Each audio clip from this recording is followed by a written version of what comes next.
Hi everybody, welcome to Passing It On, a culinary legacy for the next generation. I am Reena Govender. Today I will be showing you something that we had in my childhood days. I'm going to show you how to make a Rosella tea. Now, growing up in mill barracks, we didn't have the necessity of having, the different kinds of tea like we do now. So mom should always make something from the garden and show us how to use that. So today I'm going to show you how to make a Rosella tea.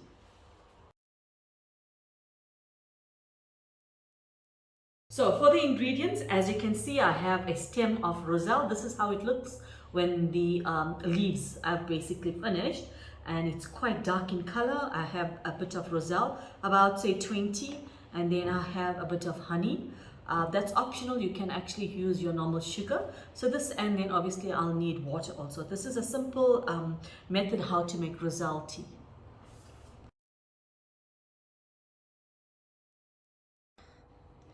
Okay, so now for the tea, Rosella tea, okay, I basically need the callus only, not the seed, okay? So this, you can actually use it back into your ground, as fertilizer also, or you could actually replant them.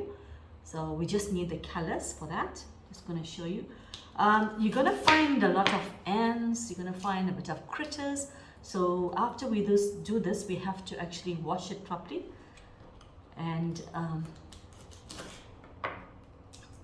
you can actually feel the dust. Sometimes the dust is on it, so you can feel the dust on it.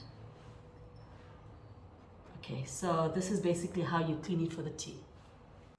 Okay, so now for the tea, my Rosella tea, I'm going to place, I've already sliced these ones at home and I've cleaned it, so I'm just going to put it in here. You can actually use one of these packets to actually keep it fresh. I'm just going to let this chill a bit till all the dust comes up, and then I'll rewash it. Okay, so this is cleaned now.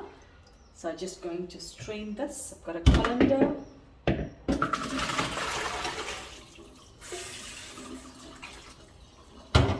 Just going to do one more wash.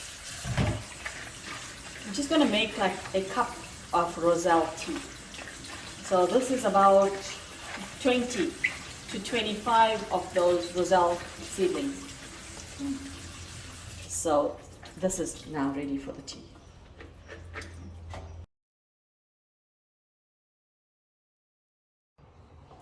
Okay, so I have about say 1.5 cups of water with my Rosella callus. So I'm going to let this boil a bit, and you will see the color changing shortly.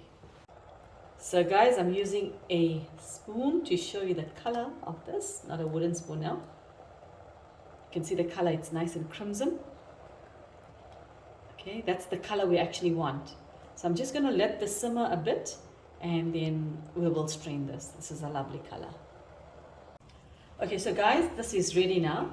I don't have a smaller strainer, so I'm going to use this one. Okay, and I'm just going to strain this.